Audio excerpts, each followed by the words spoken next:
Hello there, ladies and gentlemen. You're watching AL24 News live from Algiers. Coming up next in our World News program.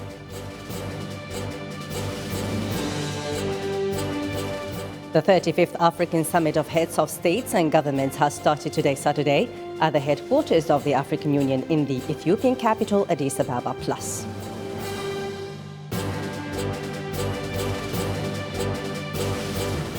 The United States has requested the UN Security Council to convene an emergency meeting on Thursday to discuss North Korea's test launch of an intermediate-range ballistic missile.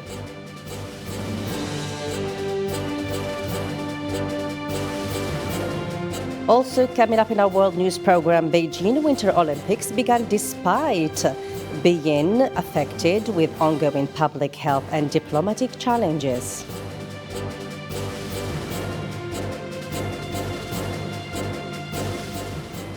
Hong Kong plans to roll out rapid antigen tests for COVID-19 to all of its 7.5 million people in the near future as the increasingly isolated global financial hub tries to control a new outbreak.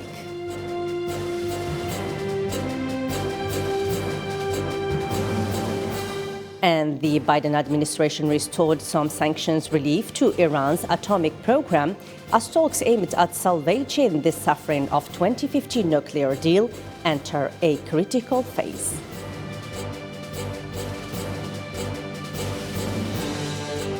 Thank you for joining us. The 35th African Summit of Heads of States and Governments has started today, Saturday, at the headquarters of the African Union in the Ethiopian capital, Addis Ababa. The summit is to resolve the decision to grant observer status to the Zionist entity in the Union, a decision already taken by the chairperson of the African Union Commission, Moussa Faki, to which a number of African states, including Algeria and South Africa, have objected. Sid Islam reports.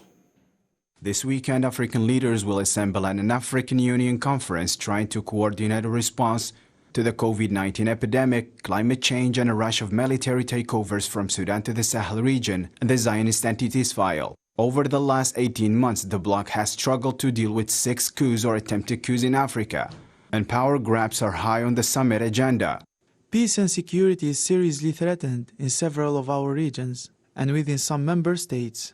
The summit will include the COVID-19 update in the African continent, which is expected to be given by the South African President Cyril Ramaphosa. According to reports, the leaders will also address the bloc's relations with the Zionist entity. Algeria, Nigeria, South Africa, and the Southern African Regional Grouping are pressing for the Zionist occupier designation to be abolished. The leaders will also discuss climate change, which is aggravating floods, droughts, hot weather and locust invasions threatening food supplies and driving up hunger and migration. The summit in Ethiopia's capital comes barely 3 months after the country imposed a state of emergency when rebellious northern forces threatened to march on the capital.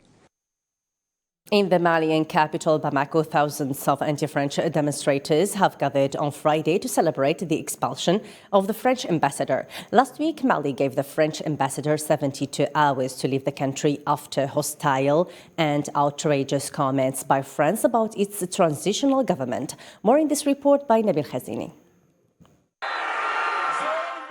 In Mali, the expulsion of France's envoy in Bamako made thousands of anti-French protesters took to the streets of Mali's capital, waving Russian flags and burning cardboard cutouts of French President Emmanuel Macron. The protesters celebrated the event. Tensions between Mali and its former colonial country have been steadily rising in recent times, while relations between the two countries have been further deteriorating after the military, which seized power in August 2020, took back the promise to hold elections in February and proposed holding power until 2025.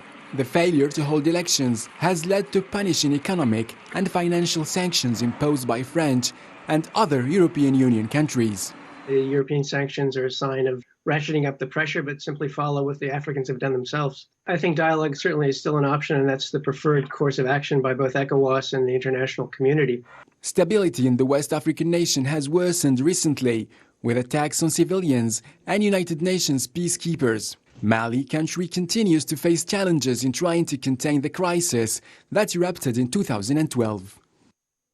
The United States has requested the UN Security Council to convene an emergency meeting on Thursday to discuss North Korea's test launch of an intermediate-range ballistic missile. Miriam Zian reports. The United States and 8 other nations have urged the United Nations Security Council to condemn North Korea's latest missile launches following the Council's closed-door meeting, which appears to have failed to take any real action against Pyongyang. Friday's summit was the second attempt by the US and other countries in less than 2 weeks to hold North Korea accountable for its recent string of missile launches. In a joint statement, the countries collectively condemned the launch of North Korean IRBM on Sunday, saying that it is violating multiple Security Council resolutions and is further destabilizing the region. DPRK's January 30th launch of an intermediate-range ballistic missile is a significant escalation in the DPRK's recent violations of multiple Security Council resolutions and seeks to further destabilize the region. We condemn this unlawful action in the strongest terms. The IRBM marks the regime's longest-range tests since late 2017. It also marks a new and troubling record. The 9 ballistic missiles launched in January is the largest number of launches the DPRK has conducted in a single month in the history of its WMD and ballistic missiles program. The statement was signed by the UN representatives from 8 other UNSC members. And China's UN envoy said in a statement to the Security Council that the US should show more responsibility and sincerity if it is aiming to solve the issue of North Korea's ballistic missile. The key in solving this issue is already in the hands of the United States. US is a direct party to the Korean Peninsula issue. If they do want to see some new breakthrough, they should show more sincerity and flexibility. U.S. diplomacy with North Korea has been stuck since the failed meetings between Trump and Kim. Pyongyang wants sanctions imposed by the U.S. and the UN to be lifted, but Russia and China are urging the Security Council not to ease sanctions and to take action. The Biden administration restored some sanctions relief to Iran's atomic program as talks aimed at salvaging the suffering 2015 nuclear deal enter a critical phase. As U.S. negotiators head back to Vienna for what could be a make or break session, Secretary of State Antony Blinken signed several sanctions waivers related to Iran's civilian nuclear activities. The move reverses the Trump administration's decision to cancel them. Beijing Winter Olympics began despite being affected with ongoing public health and diplomatic challenges as Chinese President Xi Jinping vowed his country would host a simple, safe and splendid games. Marwa Bilawa reports. Olympic spirit of peace. In China, where the coronavirus outbreak emerged 2 years ago, a launch of a lockdown Winter Olympics started Friday, under the shadow of the coronavirus pandemic and a US-led diplomatic boycott over the way China treats millions of its own people. From 2008 to 2022, one world, one dream, together for shared future. China has been actively participating in the Olympic Games. China is a true follower and practitioner of the Olympic Games ideal. Beijing 2022 opens tomorrow evening. All eyes will be on China.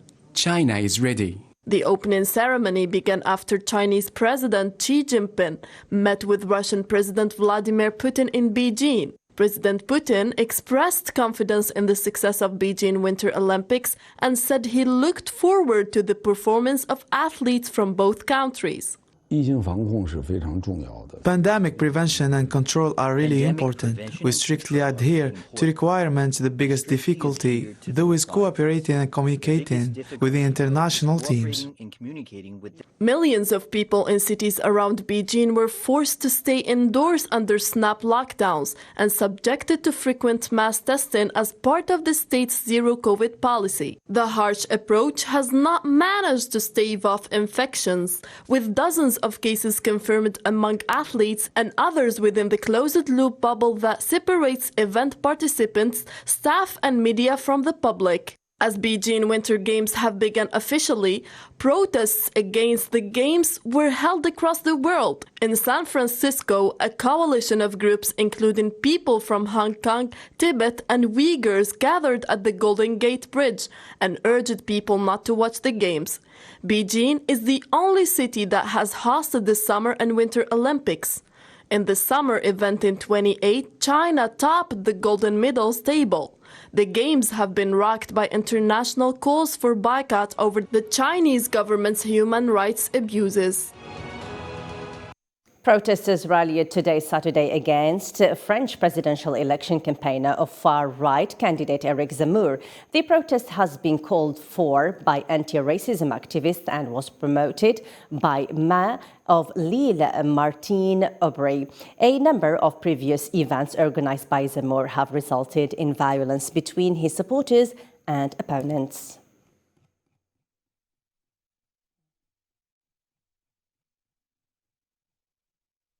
And to another story now, the so-called ISIL leader Abu Ibrahim al-Hashimi al-Qurayshi blew himself up along with members of his family as American forces raided his Syria hideout. President Joe Biden announced the overnight raid by American Special Operations Forces, which U.S. officials called a significant blow to the so-called ISIL group. Marwa Balawar. USA raid targeted Abu Ibrahim al-Hashimi al-Qurayshi, who took over as head of the group on October 31, 2019, just days after leader Abu Bakr al-Baghdadi died during a U.S. raid.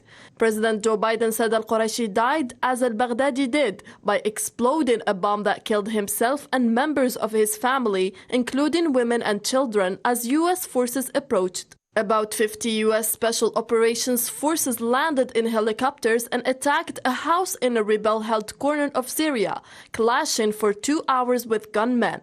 Biden gave the final go on the mission on Tuesday morning during his daily national security briefing in the Oval Office, where he was joined by Defense Secretary Lloyd Austin and Chairman of the Joint Chiefs of Staff General Mark Milley.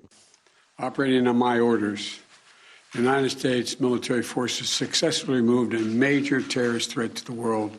Knowing that this terrorist had chosen to surround himself with families, including children, we made a choice to pursue a special forces raid at a much greater risk to our own people rather than targeting him. In the first stages of the operation, U.S. commandos staged a large ground assault using megaphones urging women and children to leave the area. The IS deputy, who officials did not name, who lived on the second floor, barricaded himself inside along with his wife and engaged in combat with the commandos who entered the home after the explosion. Last night, U.S. Special Operations Forces, under the control of U.S. Central Command, conducted a counterterrorism mission in northwest Syria that resulted in the death of ISIS leader Abu Ibrahim al-Hashimi al-Qurayshi, also known as Haji Abdullah. General Frank McKenzie, head of U.S. Central Command and the commander of the operation, said the mission goal was to capture al-Qurayshi. He said the blast set off by the IS leader was larger than would have been expected from a suicide vest, and that al-Qurayshi's body was found on the ground outside the building, thrown from the third floor by the force of the blast. There was no comments from the Syrian government, which rarely acknowledges or comments on attacks by foreign countries targeting areas outside its control. In the next week, French President Emmanuel Macron and German Chancellor Angela Merkel will visit Moscow and Kiev, bolstering diplomatic efforts to discourage Russian President Vladimir Putin from launching an invasion of Ukraine and find a solution to the rising tensions. Miriam Zian reports. The high-level visits come after China endorsed Russia's demand that NATO will not expand into Ukraine, and after the U.S. accused the Kremlin of a sophisticated conspiracy to stage a Ukrainian force attack that Russia might use as a justification for military action. While France is a significant NATO participant and is sending soldiers to Romania as part of the alliance's preparations for possible Russian action, Macron has been pushing for dialogue with Putin and has spoken to him numerous times in recent weeks. Macron's office announced that the two will meet face-to-face on Monday. Und das hat dazu geführt, Germany has underlined the importance of various diplomatic arrangements in resolving tensions and has declined to supply arms to Ukraine, displeasing some allies. It's unclear how much impact the visits will have after weeks of talks and various diplomatic arrangements have led to no major concessions by Russia and the US. However, Ukraine's Foreign Minister Dmytro Kuleba said on Friday that the top-level visits significantly minimize security issues and disrupt Kremlin preparations.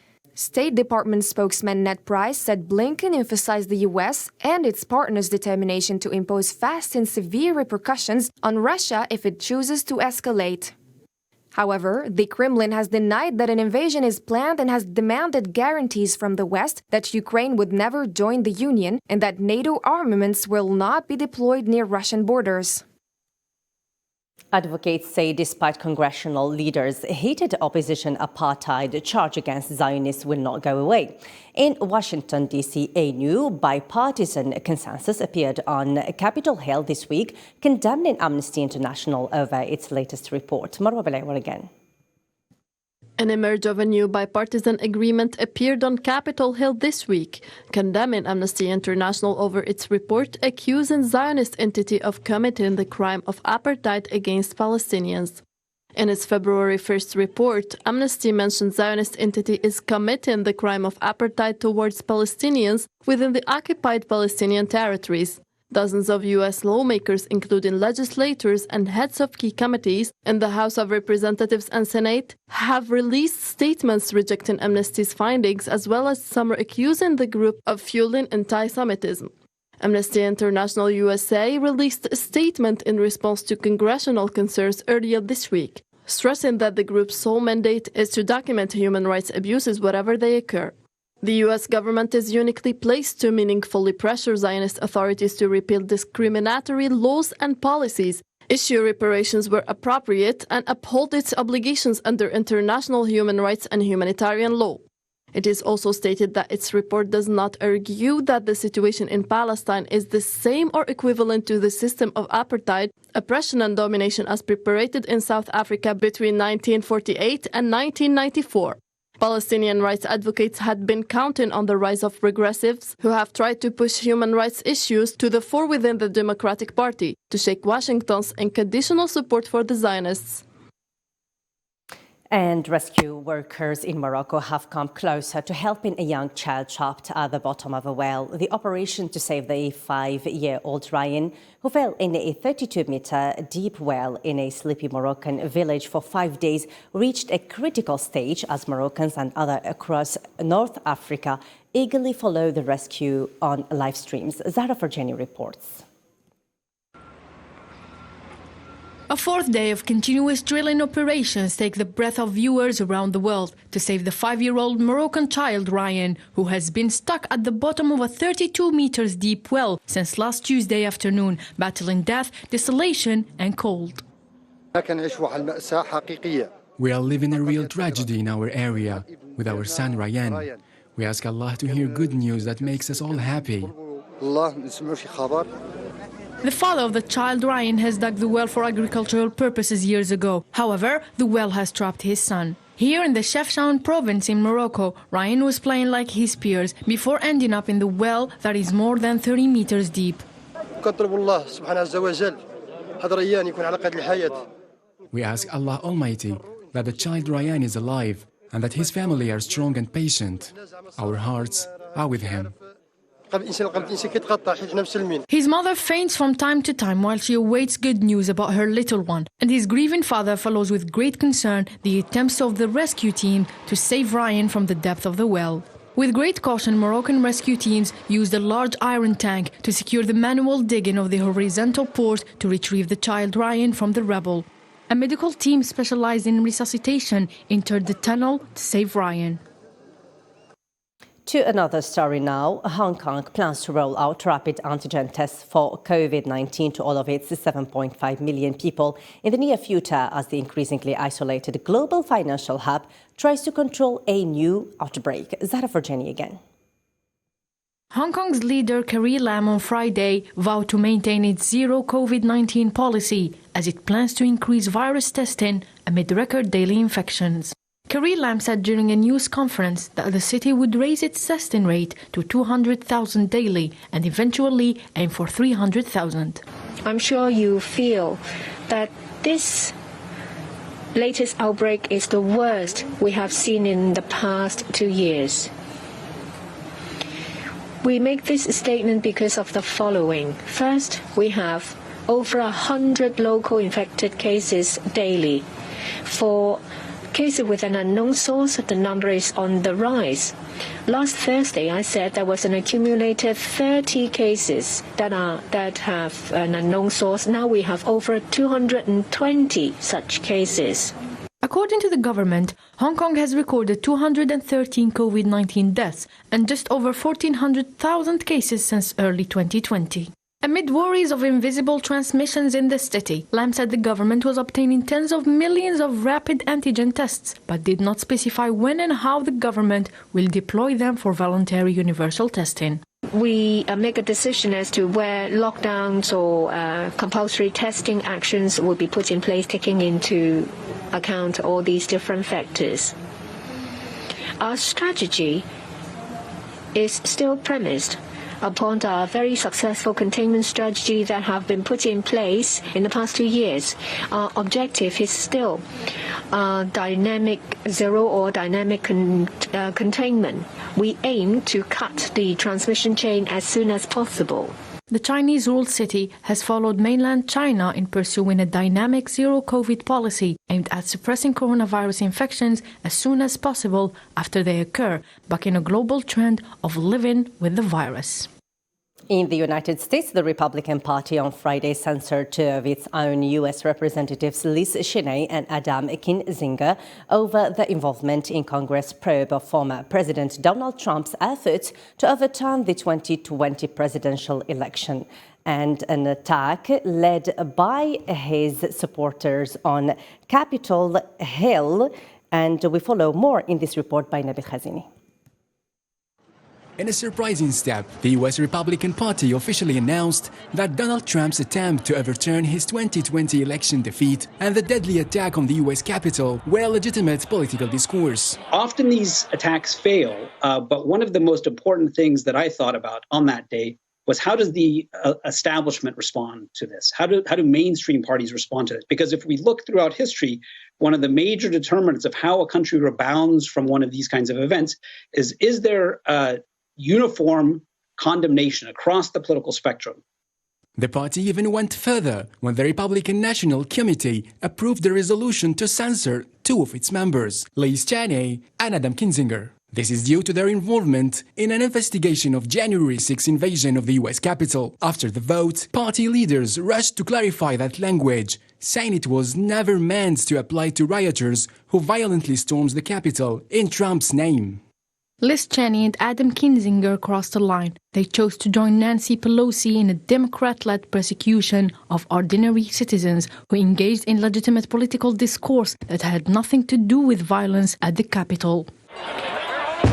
On January 6, 2021, 2 weeks before the inauguration of President Joe Biden, the U.S. Capitol in Washington was attacked by Trump's supporters, who the former president had told to fight like hell, in service of what he claims his defeat was the result of electoral fraud. 7 people died, about 140 police officers were injured, and 4 later died by suicide, and more than 700 people have been charged after the incident. And finally, we wrap up our news edition with more news around the world in this report by Sofiane Kentori. Propelled in part by the wildly contagious Omicron variant, the U.S. death toll from COVID-19 hit 900,000 on Friday. As compiled by Johns Hopkins University, is greater than the population of Indianapolis, San Francisco, or Charlotte, North Carolina. The European Union imposed sanctions on Mali's transitional prime minister and member of interim president Assimi Goïta's inner circle, citing delayed elections and a lack of reforms. 5 individuals, including top military commanders, who ousted former Malian President Ibrahim Boubacar Keïta in August 2020, were hit by travel bans and asset freezes. The U.S. added 467,000 new jobs to the payroll in January, beating estimates despite business closure caused by Omicron. The surprise boost the payroll was far ahead to estimates given to Bloomberg by economic analysts who predicted new jobs would stand at 125,000. America is back to work. Today we learned that in January our economy created 467,000 jobs. But that's not all. We learned that job growth in November and December over last year was revised up by more than 700,000 jobs.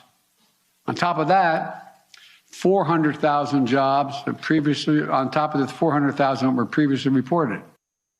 Peruvian Interior Minister Alfonso Cavari stated that in order to combat crime and restore tranquility, all residents must work together, referring to a cooperative effort by the Peruvian National Police and the armed forces. Recent rains in Bolivia have left 62,000 Bolivian families homeless, resulting in the death of a 21-year-old in the city of La Paz, where a retaining wall fell on a house and left 2 people missing. The rain also caused overflow of rivers and landslides in at least 2 regions. Most departments of the country continue under an orange meteorological alert, with medium risk since landslides and rains are expected to continue. That's it for this edition. Thanks for being with me. Bye for now.